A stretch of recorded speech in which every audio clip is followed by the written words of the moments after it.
equal to productivity. And yeah, it strikes a chord with me for sure. Something I thought it might generate some really good dialogue and kind of give some perspective on it. And yeah, does working long hours equate to productivity? So, man, why don't we just kick it off then? I'm Nick Snapp. I'm the host of a podcast called the Make It Snappy Productivity Show. Productivity is kind of my thing, a passion of mine. It's been a passion of mine ever since I've been in corporate America. I have a company called Inspire Me Solutions, and we help solopreneurs, entrepreneurs get their time back. So I do a lot of time studies, try to figure out how people are spending their time, how they're wasting it, and then develop strategies to get it back. Work a lot with moms and dads too, because that's kind of my world. I know what that's all about. So that's me. Roy, what about you, man? Me, I do audio production consulting and services, and I'm the host of my podcast that's going to be coming out soon called The Complete Audio Producer, which I cover the three different aspects of being an audio producer: the entrepreneurial, technical, and creative. Complete. So yeah, when it comes to productivity, there's a lot of math that I have, especially on the long ones like audiobooks. Yeah, when's it dropping? Gabe wants to know here. It's in the chat. I'm hoping to get it all dropped and ready by Podfest, which is in 2 weeks. Oh, okay, yeah, for sure. Have you very good timing then. Really good time to launch. That's cool, man. Well, thanks everybody for joining. Yeah, so I already have 3 episodes in the can. How many? 3? I already have 2 that all I have to do is just get in front of the mic and record it.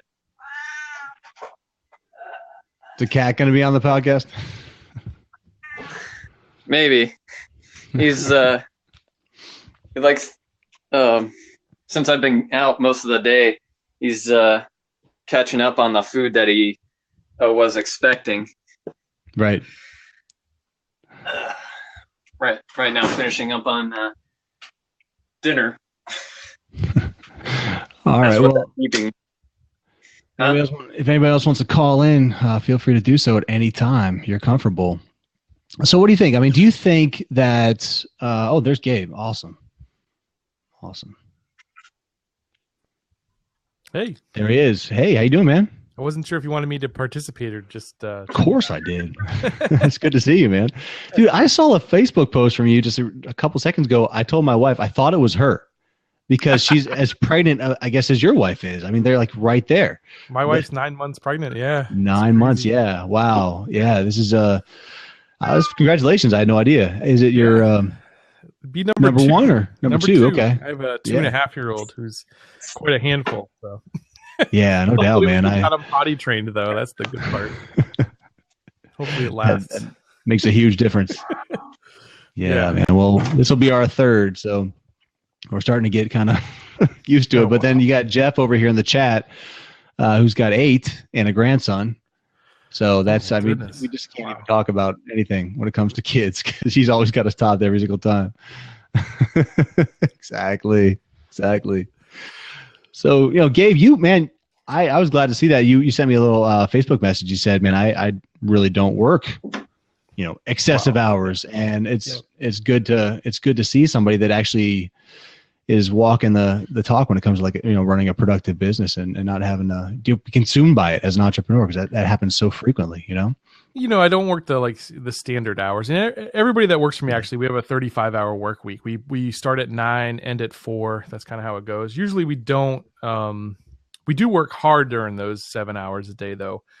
And there's not a lot of lunch breaks being taken, or most times people are eating at their desk just because, I don't know, I guess when I first started it, the reason why was my first ever employee wanted to, she lived in Riverview. So it was a long drive to Carrollwood where I am. It was about an hour and a half drive if traffic is bad in Tampa. And so I kind of set her schedule up so she would kind of be able to, facilitate that long drive and not be stuck in rush hour traffic. So I'd let everybody, let everybody on at 4. And then it just kind of stuck. It's turned out that not many of our customers would call us past 2-3 o'clock. And we've been able to create some efficiencies in the business to the point where we've been able to luckily still stay leaving at 4 every day. No, that's cool. That's good. It's a good culture to have, and setting it up from scratch, to promote work-life balance and everything like that. Because everybody's so bogged down with these hours, and for me, it kind of strikes a chord. It's like, do you really have to put in long hours to be productive with your business? Is the fundamental question I guess I'd pose is, and from a society perspective, I mean, please chime in. I mean, Laura's on. Thank you, Laura, for joining, by the way. Laura's the host of The Productive Woman. So it's always glad to see her face on here. If the chat, I mean, love to have you on. If you want to call in Laura, please feel free, but I'd love to have you here on the chat as well. But yeah, this just like from a society perspective, corporate America, worked there for 14 years. And it's like the expectation or the perception is if you're coming in early when the boss gets there and you're staying late, then you're doing a good job. Right. And I guess it's just it seems so anti-culture to challenge that paradigm. Right. I mean, it's like, if that guy's sitting at his desk zoning out on Facebook all day, but he's really good at hiding it, not necessarily producing anything terribly great, then it's your responsibility as the boss to kind of call that person out and get that person to be productive and work less hours. For me, productivity, and my stance on it is the exact opposite of putting in extra hours. I just want to kind of get your perspective of when it might be appropriate or when you could consider yourself productive if you're working long hours. What do you think? Well, it certainly wasn't overnight. I mean, clearly, just like anybody probably listening to this who owns a business or is an entrepreneur, in the first couple of years of my business, I put in 12-hour days consistently, 14-hour days, right, 15-hour days if I needed to. In fact, I started my business from my house, right? So, I started the design. I'm a graphic designer. So I started the business as a graphic designer, kind of a freelancer, basically, and worked from my house. And okay, I think there's either two paths you can take. And I took both kind of at once. So I'd have these days where like, I wouldn't stop working, it would be like midnight. And then, my wife's like, come to bed. And then I'd have other days where I just completely blew everything off, played Xbox or like watch TV or something stupid. So I've had like kind of both, phases where I did that in the beginning. And then finally the biggest thing to me was just to get an office was a really important step for me, at least. Really? Okay. Because, I could focus there and then I could turn it off and leave the computer behind, and go home and I might check emails on my phone or something, but I could, there's nothing much I could do at that point. I didn't have my design programs with me. So kind of forcing myself to do that and then just training my clients sort of along the way. Like at first people were like, you don't really close at 4, do you? I'm like, yeah, no, we close at 4. And they couldn't believe it, but eventually they got used to it. So Gabe, when you closed at 4, when you started doing that and implementing that, did you find that you were still able to get all the things that you needed to get done within that shorter period of time? Were you sort of forced to make decisions about what you needed to do to move the needle forward? Absolutely. I mean, we had to be more efficient. We had to find ways to automate some of the things that would, took too long or just general inefficiencies. We had to figure out ways to cut down the time, and sure, absolutely. And it's a continuing thing, right? What our workload is to how many people work there, that's always being managed. Cause we don't want to, I just had it from the get-go. I didn't want people working until 8, 9, 10 o'clock at night, it's work, like there's the main things, that's deadlines we know about. If we can manage our time properly. And what we do is like every morning at 9 o'clock, we go through the list of the 40 or 50 jobs that we have in progress.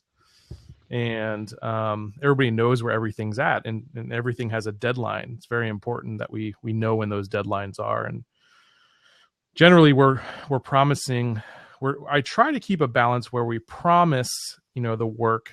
We turn things around very quickly for a graphic design firm. But if I tell people 2 days and we might give it to them the next day, I try to always actually get, put the expectations out a little bit further and be able to deliver ahead of time.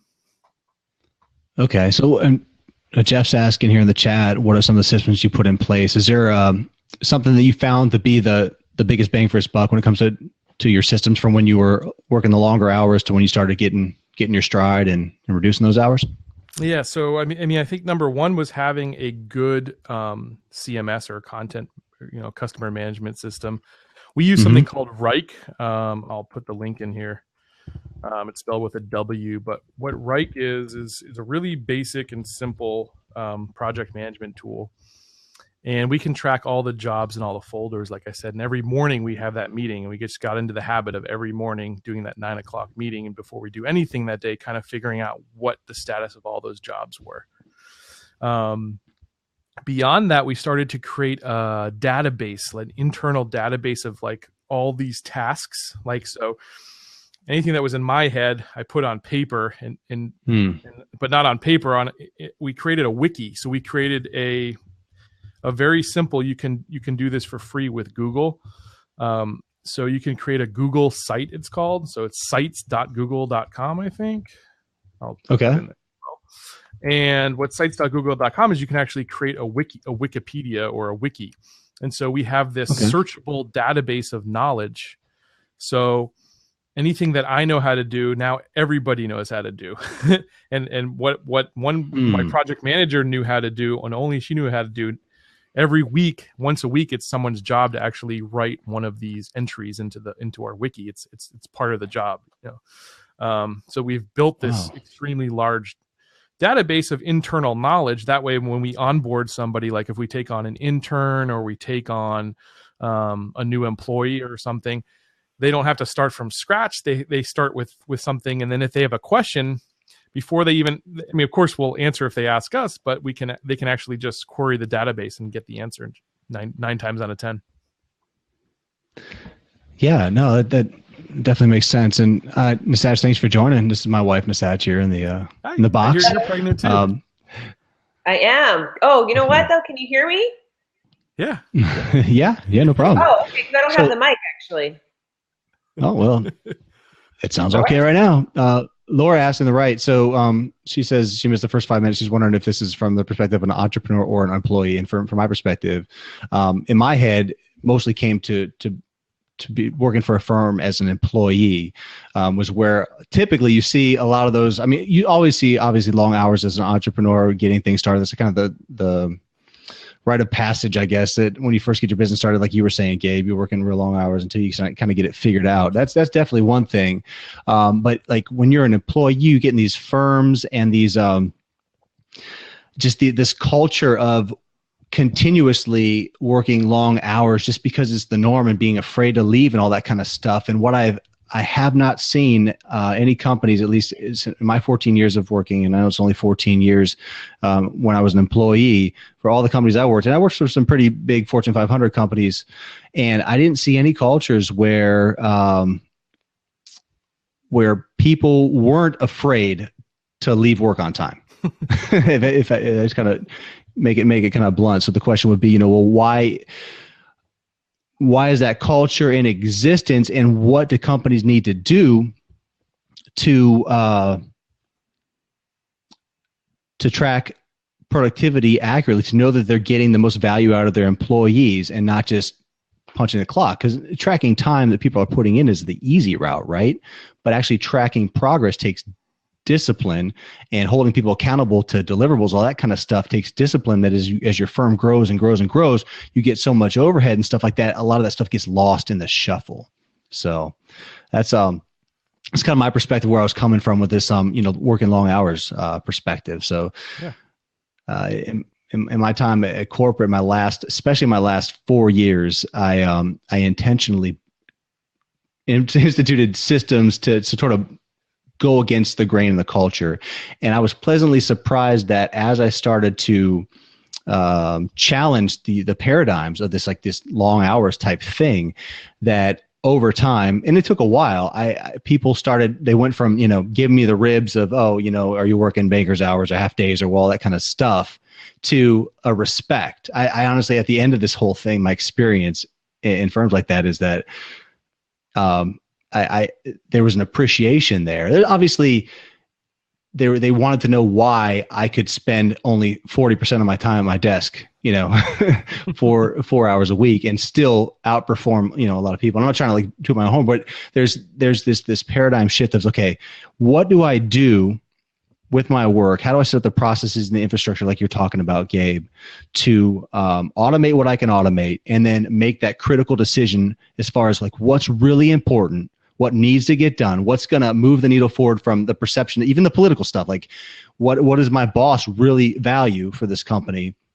What's going to give me credibility with my colleagues and my coworkers, right. And then what really needs to get done to add value to the company. Like those three things, credibility with your coworker, your management, and then obviously adding value to the company. If you can make those decisions, there's not a lot of stuff that's going to, every firm's different, but if you really started narrowing down your time and tracking it hour by hour, there's not a lot of time in that day that's really going to move the needle forward, and the more the employees can have the discipline to make those kind of decisions and break away from the other stuff, the less hours they got to work on. I don't know. Right. I'm kind of babbling a little bit, but what's your take on that? Yeah, well, I think one of the things, saying that we leave at 4:00, I think just right when I hired people and I said, well, we close the doors at 4, and I let them talk to everybody else that worked there, and they say, yep, we leave at 4. So like it kind of motivates people to get more work done and be more productive just for the fact that they can actually get out of there early. Or what they consider early, even though for us it's just kind of the norm. And then once you get people, once you create that good habit from the beginning, it's easy to maintain that, I think, as well. And Laura mentioned that in the chat here, it works as a profession where she's a lawyer, and she, part-time lawyers only work 40 hours. And I always hear that kind of stuff with law firms. And I actually have a person in my coaching group in Catalyst where the guy's missed probably we've had like 20 something sessions. He's probably missed half of them as a lawyer. He's a lawyer. And I gotta imagine that a lot of that is driven by the time you have to spend in court. I know the guy in my Catalyst group, a lot of it's time spent in court, and that's kind of all day things consistently. But just kind of curious as to what the big time sucks are in that profession. It would be interesting, Laura, if you wanted to comment on that. But I think the problem is people don't really know what they're spending their time on. I think people would be surprised if they were diligent enough to track their time. One, how long certain tasks are taking them. I think people underestimate and overestimate on certain areas. And I think until you track that in a very systematic manner, it's hard for you to identify where potentially you're either spending too much time and then asking yourself, well, what's the return on investment? And we just had this conversation. And so if I'm spending all my time, and I work at admissions. And so for me, return on investment is securing a matriculated student to the college. And so I have to spend most of my time, on recruitment, talking, to the candidates, reviewing files in order to get them to a point where they can be considered for interview and then ultimately accepted. And so, but if I'm spending the rest of my time on most of my time on social media, or in certain meetings that, truly are outside the scope of my responsibility, but somebody thinks I have expertise that I can bring, I show that to my dean and say, sure, I can do that, but guess what's going to be impacted? File review. So which is the priority? Because my priority is X, Y, and Z. Does that align with yours? And there's been times where he's wanted me to go meet with a stakeholder that I'm thinking, why am I meeting with this person? And I clearly tell him, I can go, but it will take 3 hours of my file review time, which will cost us how many students? And at that point, he's like, yeah, you stay in the office. And so because I track my time, and I do ask him, I said, well, what's the return on investment? I get you want me to go there, but what is sometimes it's a need to know because he's given a presentation that I can then turn into my own presentation of some form to add to recruitment. So obviously it's going to add value, but there's other times it's just, one of those things where somebody thinks you should go to a meeting because you could contribute or you should be there. And really it has a return on investment. Because at the end of the, by the, 2 hour meeting, you really didn't contribute much after all. Right. So I think you really just have to track that time and challenge. You have to buck the system sometimes and ask those questions, where I have colleagues that say, you actually asked, set that to the dean as to like, well, I don't think I should go, or, I really don't see the return on investment. I'm like, yeah, he hired me to direct the office to meet enrollment goals. And so I have a responsibility to remind them of what the priority is. Because sometimes even them, leaders get lost and they have so much going on that they lose sight of that they need employees to try to buck that system. And sometimes the culture will allow for it, and sometimes it won't. I mean, and you have to decide for yourself what to do from there. But again, I just think it has to go to tracking your time and then asking yourself, where's the return on investment? Am I spending my time on the right things? And if not, how do I go about changing that? Do I outsource? Do I just not do it? Do I create processes? Do I have systems in place to handle that? But you can't do that unless you track your time. There's a great. I just want to take a read. I just wanted to say, Laura, thanks for joining. By the way, Laura, do you want to? And Gabe, I didn't give you an introduction either. But Laura, Gabe, do you guys want to introduce yourselves while you're on? While you have a little pause. Sure. If I can, can you hear me? Yes, definitely. Okay. If I can apologize first for what I look like, because I came home from the office and then changed clothes and got on the elliptical and just finished that before this. So sorry, this is frightening. But I'm a lawyer by day at a large firm here in Dallas, and I host, as you said earlier, I host the Productive Woman podcast. So. Fantastic. And I got to say that Nisatch and I were listening to the meal planning one recently. You saw that tweet, right? And we really liked that meal planning podcast. Wasn't she great? Yeah. Yes. Yeah. I mean, there's so much more that she could have said. I try to keep my show to, 30 to 40 minutes. So, I thought she was great. That's a good amount of time. I like that. 30 to 40 minutes. Yeah. I'm working on it. Gabe, go ahead. Introduce yourself. I'm sorry, man. Yeah, no problem. I should ask you earlier. Well, before I do, Nazash, there's an app that actually you probably know what it is, but when you close out the program, like if you're working in Word and close the program, then it like automatically logs it or whatever, and then you can type in what you were working on, and then whatever program you're working on, opening and closing it tracks it. It's pretty cool. I forget the name of it, but it's pretty Rescue Time, maybe? It might be that. Maybe that's what it is. Yeah. Okay. It's a good one. Anyway, I'm Gabe Aloisi. My business is Shake Creative, and we are a marketing firm for private clubs, so golf clubs, country clubs, and that sort of thing. And then I have a book called Moving Targets and a podcast called The Branding Podcast, which you can find on iTunes and Stitcher and SoundCloud and all those fun places.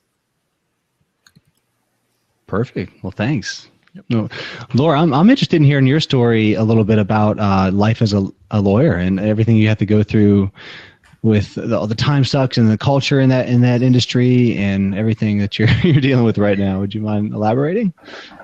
Well, yeah, I mean, briefly, I have a sort of different perspective on things because I came to the practice of law later in life. I was 35 and married and had 5 kids when I went to law school. So, whoa, wow.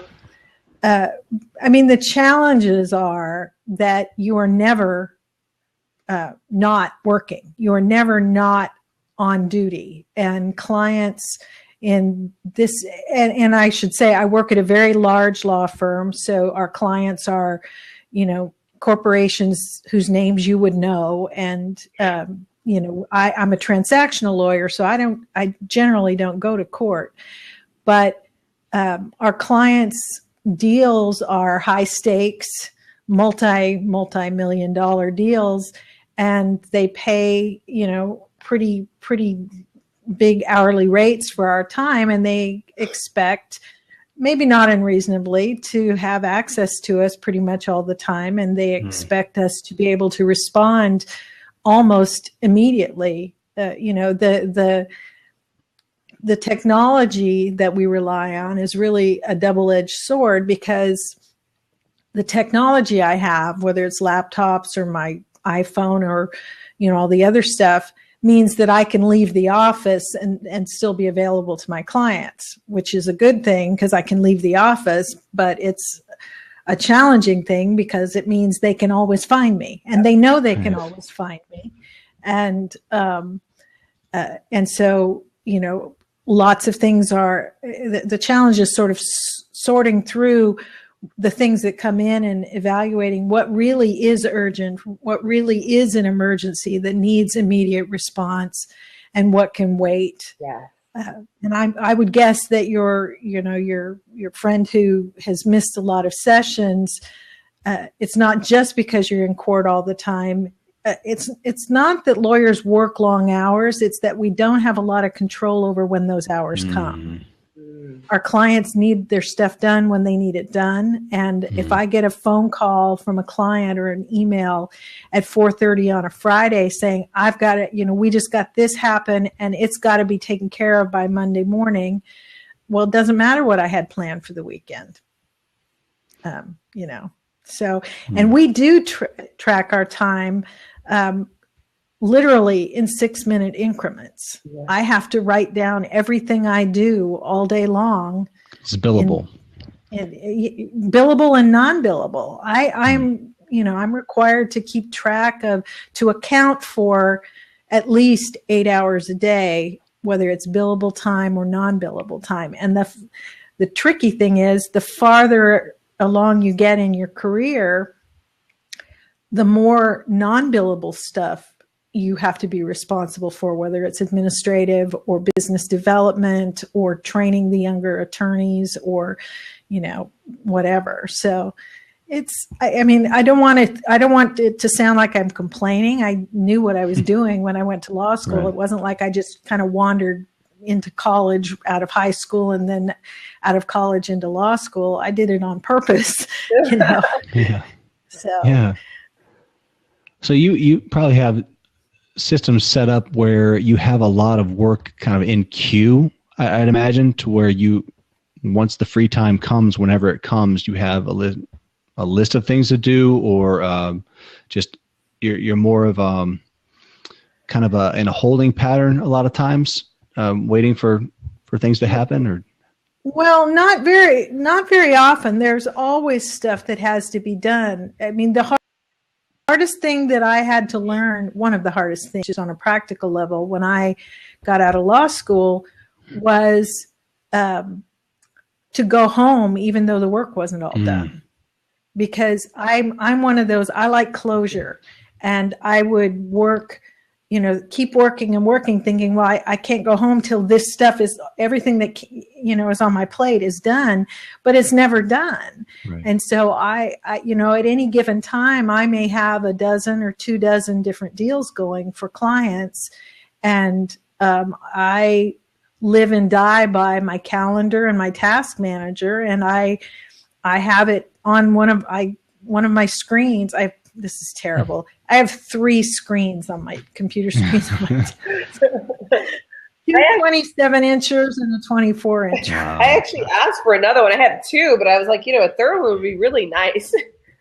Yeah. Well, I have the smaller one that's over here has my calendar always open and a window for focus at will. I play music when I'm working, like drafting or something where I need to concentrate. Mm-hmm. The screen to my left has my email inbox and my Nosby task manager window, my to-do list for the day. And then the one in the middle is the documents I'm reviewing or drafting or whatever. But I just have to constantly, and it's hard for me because I'm sort of neurotic and I like to have a plan and I like to work the plan. But, when I leave the office at the end of the day, I generally have looked at my list and I know what I'm going to be focusing on the next day and what I'm going to plan to start with. The first thing I'm going to do when I come in the morning. And, 3 days out of 5, I'll get an email at night or a phone call as soon as I walk into the office that blows the plan out of the water. And I have to adjust all the time. And since my life motto is "we fear change," it's a constant battle for me to feel like I'm being productive, to sort of bring it back to your topic. Yeah. When the list I started with, if I've got 5 or 10 things on it, maybe 3 of them got done and there's 15 more that have been added to it.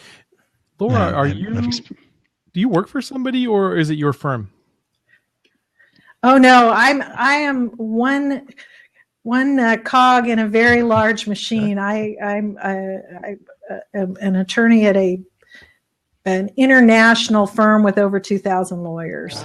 So Laura, is it you said you just kind of need to be available whenever customers or clients need you. Is there have you had any experimentation or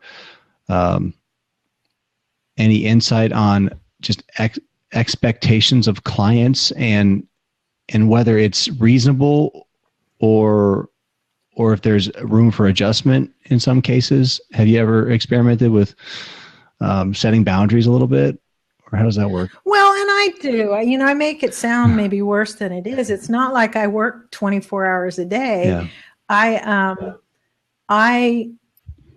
One of the keys to survival in a profession like this, and probably any profession, because I think, and I'm sorry, how do you pronounce your name?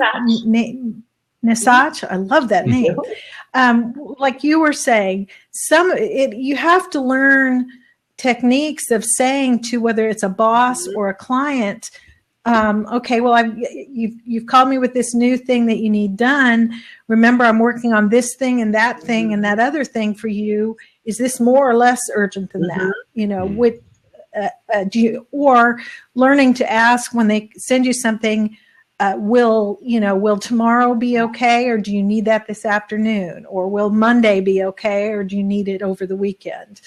And as you develop relationships with clients over time, it's easier to do that. What you can't say very often is, well, I can't get to your thing because I'm working on this other thing for a different client. Right. They don't care. Right. They don't care. I had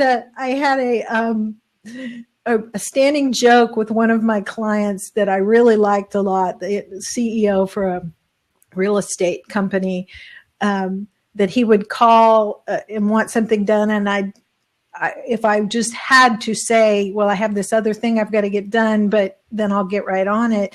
And he would say, well, but I thought I was your only client. And I would always say, the only one that matters, But, It's true. Well, you talk about, knowing the difference between what's an actual emergency. And so, I have my counterpart's a director of student services. And so students, come in with, their emergency. And so I'm, been nicely named the plan at work because, I have a similar motto. I have a plan and I want to stick to it. And, whenever somebody say that, they're going to, create a new project or something, it's always like, well, talk to Nisach, make sure you got a good process in place. Have you kind of thought of everything? It's like that at home too, by the way, just saying. Well, it's Washington, right? That's the way I was when I was home full time. Right. And so, one day we were talking because I had done a presentation, for an internal retreat, that talked about utilizing your task lists and, e-scheduler and all these, kind of use of technology, to try to, protect your time. And, she says, well, I just can't follow that. I can't buy into that because, students are always at my door.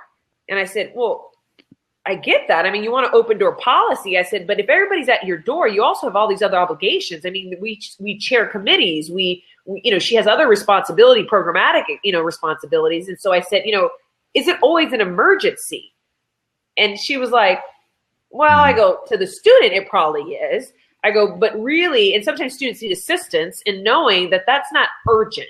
While you may need an answer, it doesn't have to happen, now.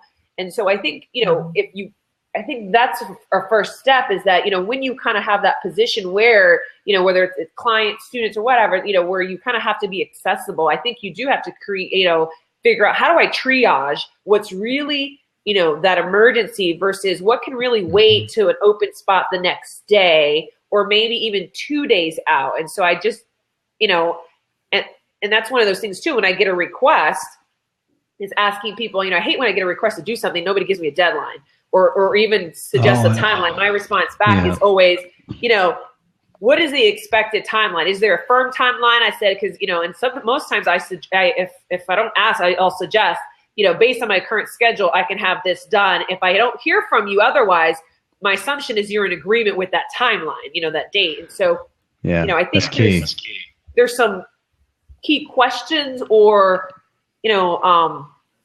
it's about boundaries, establish boundaries in a way that, you help protect your time while delicately still, nicely sending a message that we can't just show up at, at so-and-so, Nasacha's door and just ask to do all these things all the time. That she's going to clearly ask the timeline. She's going to clearly, kind of triage and determine whether it's an emergency or not. And so, and I try to do that to people too. If I'm going to ask of something, is it really urgent for me to ask them or walk to their office or send this email now? Can I really be pushed off? Especially when we work pretty closely. I know when people are busy during certain seasons that, I'm not going to necessarily bother them with some of the things I want to work on if it's not, that urgent. So there's a way of working around it, but you have to be comfortable, I think, putting it out there and asking people. Yeah, like 98% of things can wait. Like at least that. But everybody's in a rush and everybody thinks that they have to have it, but in the end, I don't know. I challenge that paradigm a lot with people. And in fact, I challenged it with another lawyer, and it was her firm. So I understand, like, you don't have the say there, but with her firm, she's like, no, I have to, I have to be working on weekends. I have to be able, be accessible to my clients. I'm like, do you can't wait till Monday? Like, will the world blow up? I mean, I don't know. I part of the problem millennial thing, maybe I'm younger and I have a different set of values or something.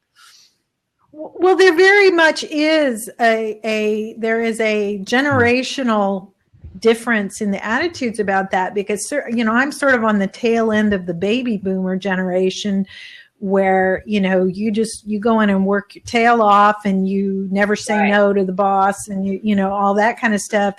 And, this is an ongoing conversation in the legal profession that the generations that kind of came after us, the millennials and Generation X and Gen Y or whatever, have very different attitudes and expectations. The problem we have, I think, in our profession, and I think, and I don't think it's unique to us, but there's so much. I think this is true of maybe every business, and the culture in ours is just kind of weird, that there's so much competition that if I don't answer my client's email, there's another lawyer that will. That's a good point. And so it's a challenge to as you develop a relationship with a client, you can get more in a position to be able to kind of manage those expectations and just ask the question, do you really need this tomorrow, or can it wait till Monday, or, whatever. You can do that up front too. But by the way, like, we take on clients, you tell them, hey, we leave at 4 and we don't work on Saturday or Sunday. And I guess, do you want to work with me or not? Yeah. And I think the problem is, I say that a lot, don't I? The problem is, in the legal profession, it's very much, you, especially as you move along in your career, your career depends on bringing in business. Sure. Mm-hmm. And to tell a client, I don't work on weekends, and I'll get that for you when I get it to you, and you'll take it and like it. They literally will just go across. I'm not saying that, but I think people can balance, like, hey, we'll have it to you on Tuesday, and you have to do it though. You have to perform. That's the flip of the coin. Absolutely. You can't drop the ball on people. And if there's a genuine emergency, I think, of course, I would come in on a weekend or a Sunday if there was an actual genuine emergency. But I think, like, Mrs. Snappy mentioned, like, you need to kind of triage and set those expectations up front. Like, what you don't call me if it's an emergency, it's going to cost you a lot of money. Sure, I'll do it, but it's Well, and I've had to have that conversation with clients when they've called me at the last minute. I love the ones that I get. If any of my clients ever hear this, I'm not talking about you. But I love the ones where I get a call or an email from a client saying, I've got this, here's this thing, and I need you to do this thing. It's been sitting on my desk for 2 weeks, and I just kept forgetting to get it to you. And now the deadline's tomorrow. And you want to say, dude. Yeah, that's going to cost you. Yeah, but and what I've had to say in some cases is, okay, I'm going to get that done for you. But you understand, it's because of the last minute, I've got to take the resources available to me, and it might not be the less expensive associate. It might be me at my billing rate that's twice theirs. So it's going to cost more because I can't. I have to use the resources that are available to me on short notice. So I think I found that that says poor planning on your part doesn't constitute an emergency on mine. Yeah, I love that. That's my favorite. You don't want to say that, but I think as it's just you have to have the catch. I always tell people, again, because I've done some of this training internally for my college. People are like, well, I just couldn't say it the way you say it. And I'm like, no, you have to say it the way you have to be genuine to your personality. And I'm a much more direct person. And so if you're not a direct person, by no means would you say it the exact same way I do, right? And it's going to come off, rude, or it's just not going to come off the same way. But you've got to figure out ways. I mean, I always think first you have to have a relationship. I mean, I would never have said some of the things I say to my dean now, before I actually developed a relationship with him and knew that, he trusts my judgment, and so, but there's times that, I might even, kind of test the waters, but you have to have that relationship, and you can't make an assumption that, that won't happen in this culture, and, my thing is, well, you try it, but you have to try it in the way that's genuine to you and your personality that works for you, and works within, the culture you're in. And sometimes it'll work, sometimes it won't. And you just have to kind of muddle your way through that sometimes. But I think it's the fear that we have as an employee that will be perceived as, being incompetent or unproductive or, not a difficult player. Yeah. And so I think sometimes you have to get over that fear, and realize it's just a fear that in reality, most people, I think, will respect the fact that you can be very, that you set those boundaries appropriately, but then also when necessary, you'll remove that boundary to step up and deal with that emergency, or, on occasion, but it's not the norm. And so, it's a balance. It's a hard thing to do. And you can't basically do what other people do. My big thing is you have to be just yourself and figure out what works for you and in the environment you work in, because not all environments are the same.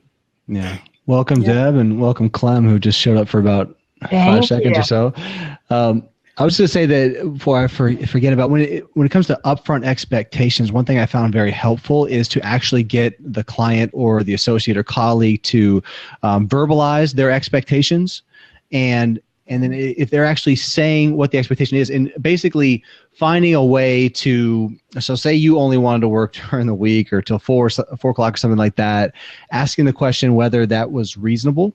For whatever it may or may not be. And if the client or colleague says, well, they agree that it's reasonable, then for them to expect something different should be the exception, not the norm. And it's more than likely that the odds are, if they do agree that on the upfront expectations of when you're going to be available and hours and that kind of thing, then they might challenge it every now and then, at least with my experience, but they'll be less likely to do that if they've actually, if it's been agreed on up front of when they expect you to be there. So, Deb, how you been? Good to see you. Do you want to introduce yourself? Hi, Laura. Nice to meet you. Hi, Nasach. How are you? I'm very impressed with your ability to, Nasach, to zero in on things that make your work life so productive. And Laura, I am an accountant, so I totally relate to you with all of the things that have to go on in terms of keeping your track of your hours and all of that. I remember when I was in a big accounting firm, I remember the billing book. every month was like this, and you had to go through and do all the clients and, constantly track what you were doing and all this. And I come at all of this with an undertone of sorts, I guess, that I would like to bring out, which is, this is all very true, everything you all are describing. And I think a lot of times what we haven't zeroed in on is why we're behaving the way we behave when we are accepting certain things. And it's really important in my experience now that I still track time, by the way, but I don't do it as much, and my kids are grown. But, I am sure I missed out on a lot of things by being more diligent as a professional than I should have at times. So I wish I could go back and say, okay, whose voice was that in my head telling me to behave that way and do it that way? I'd come at it from a slightly more psychological viewpoint, because I think what we don't understand in our day-to-day life is we're so busy rushing around and doing stuff that we don't always know why we're doing it. And, and Nisach, though, when I hear what you say, you are very cognizant of how important your time is to you. And that's the result we want. We want to be able to be that. And Laura, we want, to put our clients first appropriately, and Nick, the same for you. And how do we get there is to understand our motivations that are going on underneath the surface at all times.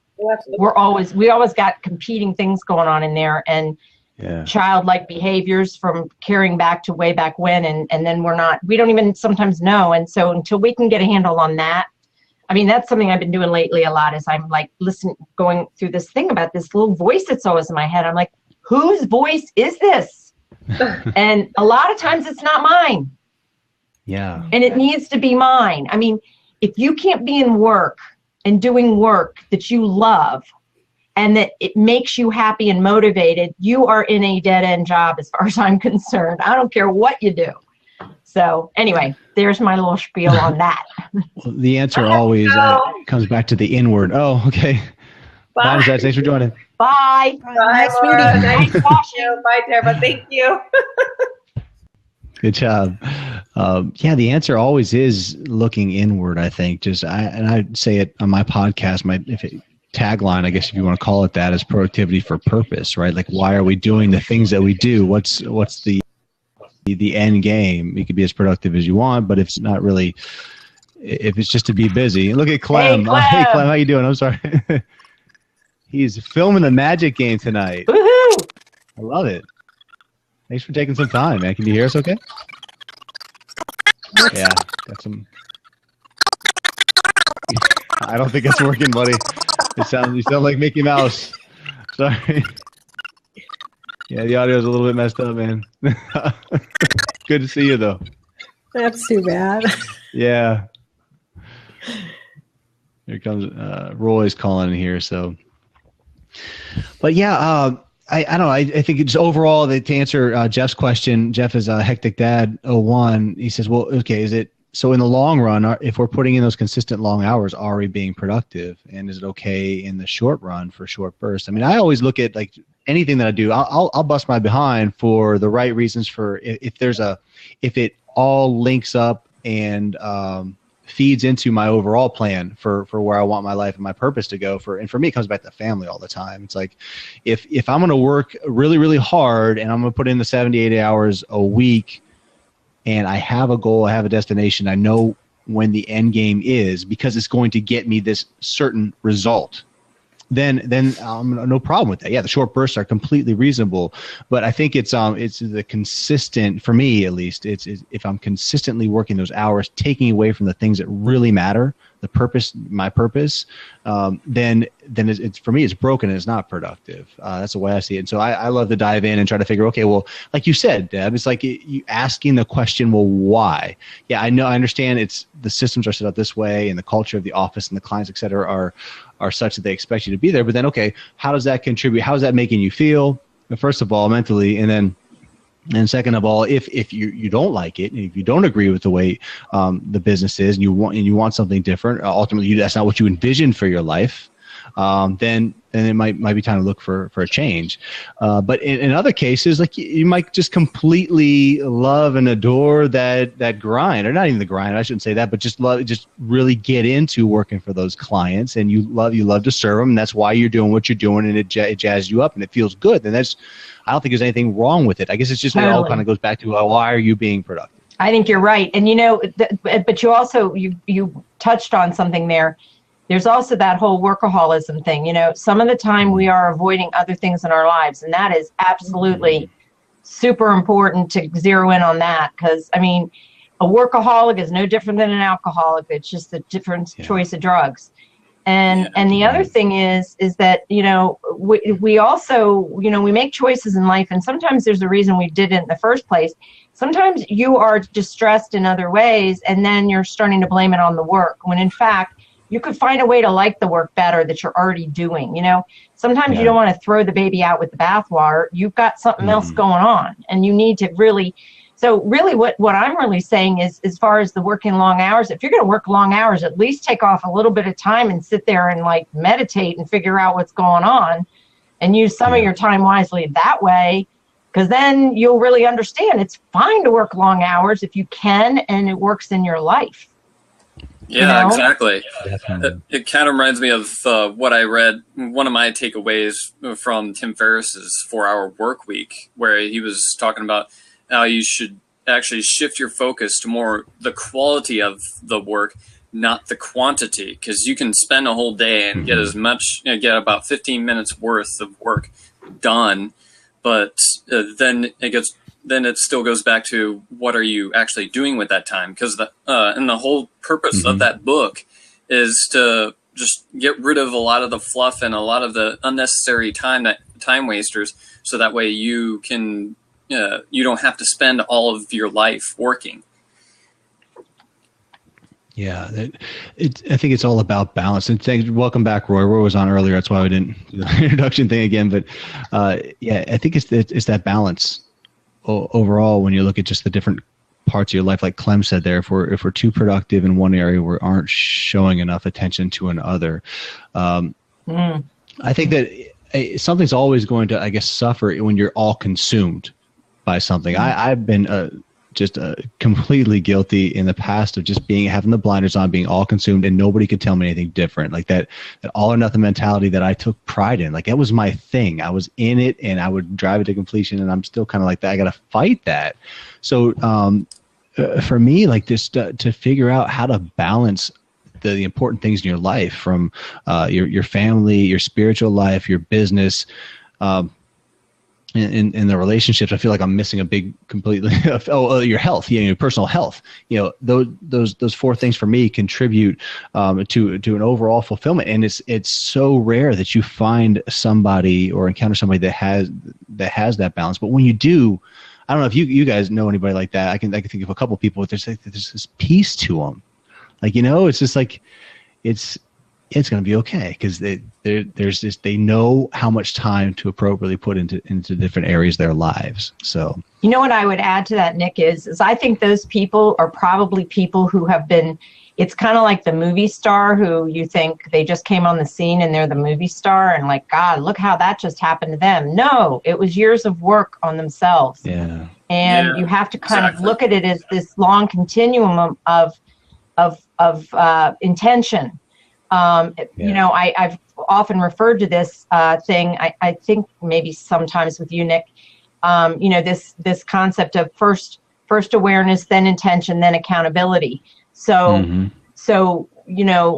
my way of thinking is, you get up every day and you start over with a new slate. So what if you screwed it up yesterday? Who cares? You're on a long path. You're in a long game, and your kids won't remember one day if you screwed up a day or that you couldn't be there. It's a bigger picture kind of thing, where it's, if you're never there, or if you're always making excuses for why you should be doing something at work, and you're always doing the client work first, right, Laura? It's knowing that you and like Nisach said, it's those boundaries. That's the boundaries, because people will treat you the way you let them treat you. If you are a doormat to them, you are a doormat. And you're not getting your work done the right way then, because then they're calling the shots. And that's not that's definitely not helpful.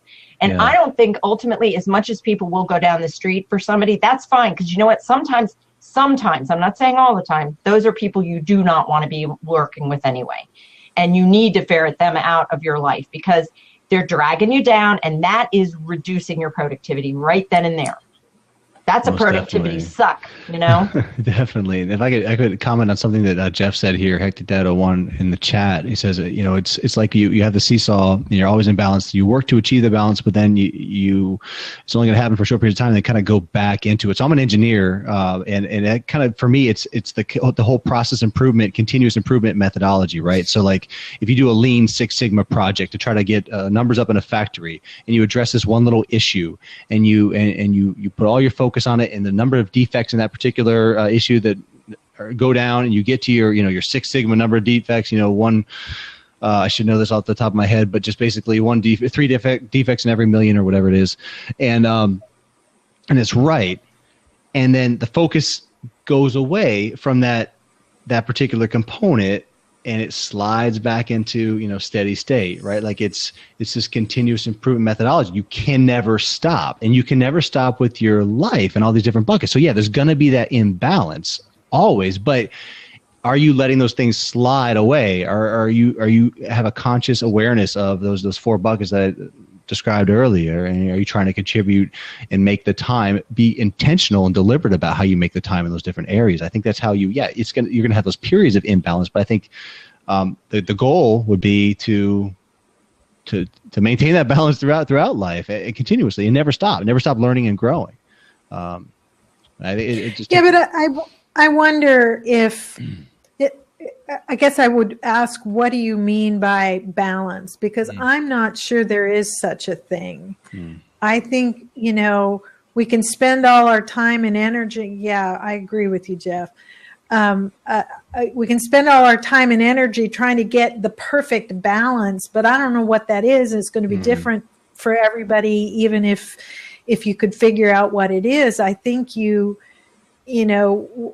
have, for me, the hard thing is to take a step back, define for yourself what really, really matters to you. What matters most to you as a person? What are your, what I call guiding principles in life? And are you living consistently with those? And are you, whatever goals or objectives or things you want to accomplish in life, are you taking steps toward those on some sort of regular basis? I just, that's more important than trying to figure out whether I've got things in balance. Yeah. I agree. I don't know what that means. Balance. Does it mean equal amounts of time devoted to everything? That's never going to happen. We all have jobs, whatever our job is, that takes up a big chunk of our day when we are not with our families or we're not working out, or, so you can't divide up your time and devote equal amounts of time and energy and attention to everything.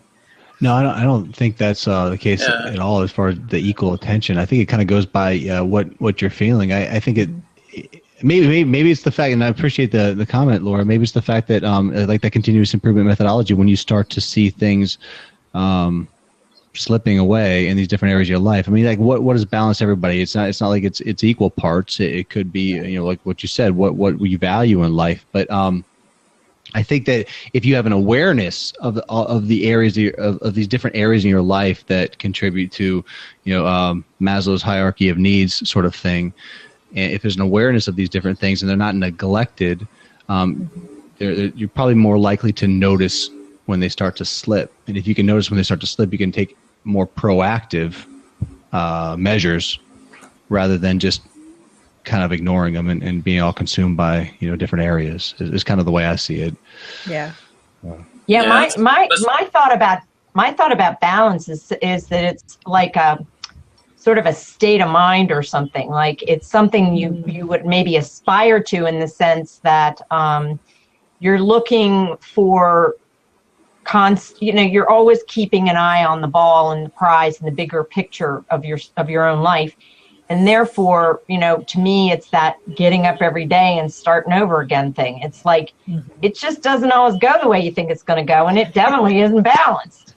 So that's okay. I don't want my life to be that balanced, even though, by the way, I am a Libra. Yeah. But I should have been a lawyer. I mean, scales of justice, whatever.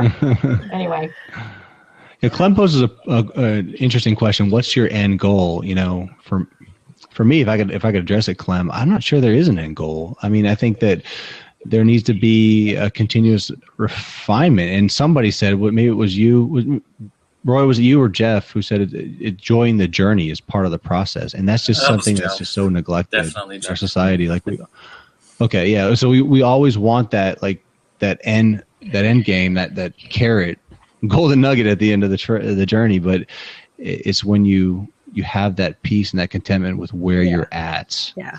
I think, and being able to be, and this is something I really have to work on all the time, because I've always been very goal focused, which means you're very future focused and you're always moving towards something. And once you get there, then you're heading towards something else. And so I personally have to work really hard and be reminded. I love what you were saying, Deb, about awareness and intentionality. I have to be very intentional about being right here, right now, in this moment, present for myself and for whoever else is available, instead of always, it's very easy for me to be, whatever I'm doing, the mind's going over here to this other stuff that I could be doing or need to be doing or am going to be doing or forgot to do or whatever. And so for me, if there's such a thing as balance, what I'm looking for is to be able to have things ordered enough, the to-do list or the calendar or whatever, that I can be okay being right here, doing just this thing, instead of thinking of the other stuff. Yeah, that mental presence. Yeah. Kind of like so important, so hard to do. Yeah, it's kind of like you take when you're talking about balance, you're not so much talking about how much work to life balance, but it's more of like how much you govern, being mindful of how much you spend working and how much you spend personal family time. Yeah. Definitely. Well, everyone, it's 10 o'clock. I don't like to cut off great conversations and stuff, but I try to have a hard stop at 10 if that's okay with everybody to close. You're trying to have balance. I'm trying to have balance, and sleep is a big part of that, right? And I'm just shifting around Mythbusters. The new episode was at 9, but they'll show up for West Coast over at midnight, so I'm good. You're good. All right, guys. Well, thank you so much for joining. It's perfect to do an hour, Nick. Excellent. It's really great. I'm glad you're doing this. This is a lot of fun, I might add. I hope other people will start to see that it's fun to listen, and then it's fun to jump on when you can and get your 5 minutes of fame and tell everybody how important you are. And that's right. And Allie just joined. We're about to sign off here, but there's the recording, so please check that out. Again, my name is Nick Snapp. I have a podcast like 3 of the 4 people here, and Deb, I think you're going to have one pretty soon as well. I am. Mine's called I signed up for the Podfest. Awesome. Sweet. Lori, you're not going to Podfest, are you? No, I'm not. Oh, okay. I've got other stuff going on. I'm going to be at Podcast Movement, though. Are you going to that? We talked about that. We talked about that briefly. I want to go, but like Nisat, she's probably watching. It's like 2 weeks after she gives birth, so I just don't see. Bring the baby and just come along. There were other people there last. I'll help look after it. I used to teach childbirth classes, and I've raised 5 kids. So I want to go. Just sign on to babysit for you. Yeah, there you go. I'd be happy to help. So, all right, well. Yeah, I don't know if she's listening. She hasn't commented in, so I'll have her watch the recording and then give a little bit of fuel to that fire. But I'm looking forward to Podfest. And my podcast is called the Snappy Productivity Show. Laura's got the Productive Woman, and Roy has the Complete Audio Producer. If I got that right, Roy? Yep. And I'm going to be the Walking Deb. The Walking Deb. Oh, cool! I love it. Very cool. That'll be hard. That's at least for starters. We'll see where it takes me. Nisatch, she just joined here in the chat. So, Laura, do you want to tell her how valuable that might be for us to take our newborn child to podcast movement again? I think you absolutely should bring your baby, because I don't get to see new babies very often. So it's in Chicago. Yeah. But then no, that's it's in a few months though, right? So it's summertime, I think. So it's it's the week. I think it's the week of right after the 4th of July. Okay. Oh, perfect. So, yeah. So see, you love Chicago. You come along. We do. It would be quite a good time in Chicago. I enjoyed my time in Chicago. Hope to be there again. That's right. That's right. Yeah, the big 40th. That's right. Oh man, wow.